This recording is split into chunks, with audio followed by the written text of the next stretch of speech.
Some people call me poet, some people call me prophet. My presentation name is not for sale. Because the gift God gave us, man, you can't put a price on it. Take all them names, throw them away. They don't mean anything. The only name I want you to remember on this platform is the Church of Jesus, the knowledge of the universe and God. And that's the names I want you to remember when I leave now. I've been studying all day. And we're going to have church in my church. You understand? Kind of late in the evening, you know. And when I say church, people think I'm talking about going to the building. The building is only a building without the Spirit of God in it. So God never fitted me in a building.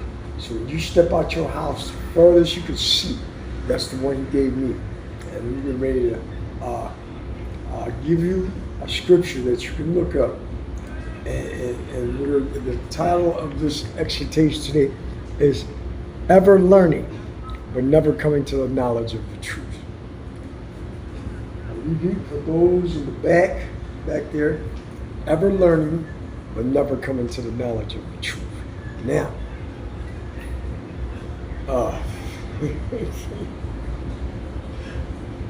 you know, I understand why God gave me this church out here. You understand?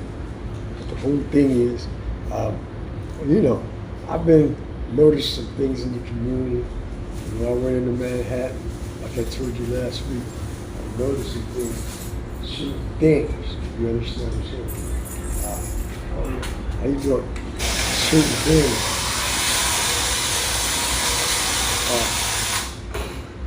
Seems that you know the devil's job is to bust up people's household if you do have one.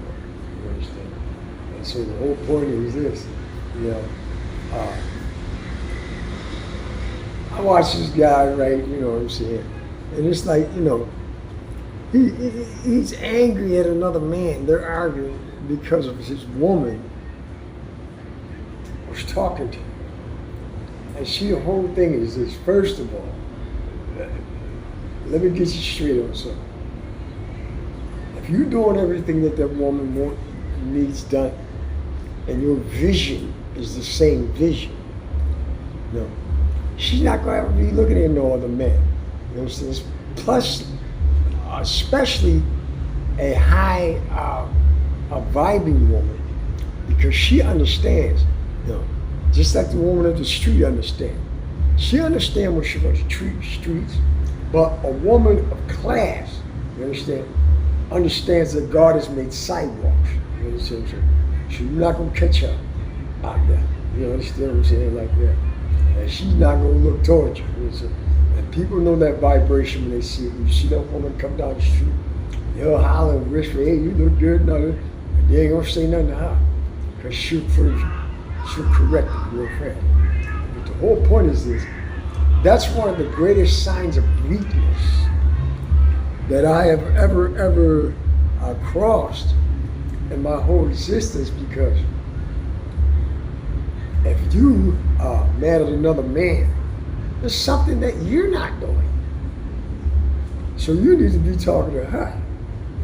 You understand what I'm saying? You get mad at another man, first of all, if somebody can come and take something that you got, it didn't belong to you in the first place. And sometimes, and a lot of times, God will create a situation because He has a better situation for you. But we so used to clinging to that which is familiar. You understand what I'm saying? And not being able to step back, you understand what I'm saying, and wait on God. And that's the importance of learning how to hear God. And like, I have a lot of situations that happen. You know what I'm saying? Where people, you know, they judged me. You understand what I'm saying? And I was laughing all the way because what I had is information that they didn't have. Now, a lot of people calling me AI and all this. I'm gonna prove to you that's one of the greatest statements, foolish statements of all time. Watch it. I was up on Sufton Boulevard in Linden one time, right? And on Sufton Boulevard in Linden, and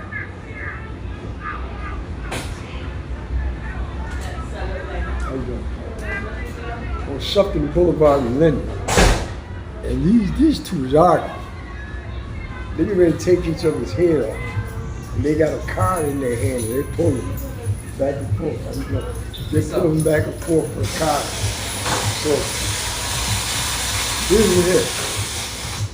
There was a religious order, I'm not going to name the name, but it was sitting up there. And he's yanking her, slinging her around, she's slinging him around. And she said, she looked at me and said, you gonna sit there and let him do that? And then they went in their little huddle, talking about that's what's matter these days. Men ain't got no backbones, they're cowards. And I'm sitting there laughing. Now when I began to laugh, you understand?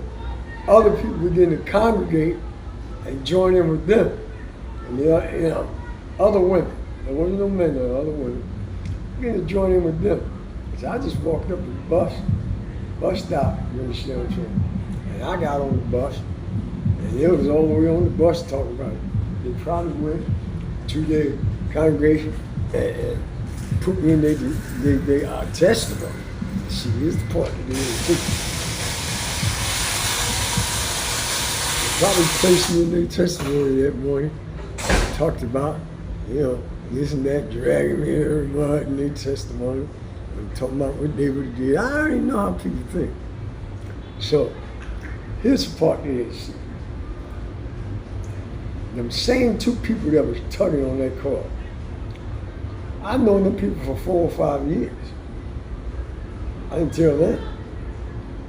And every first of the month, when the money run out, they would get down to their EBT card, and one would go and come back with less. They would get to arguing, fighting about who was going to take the card. You know what I'm saying? See, AI will go with what 99% of human beings, they think human beings are going, the decision they're going to make.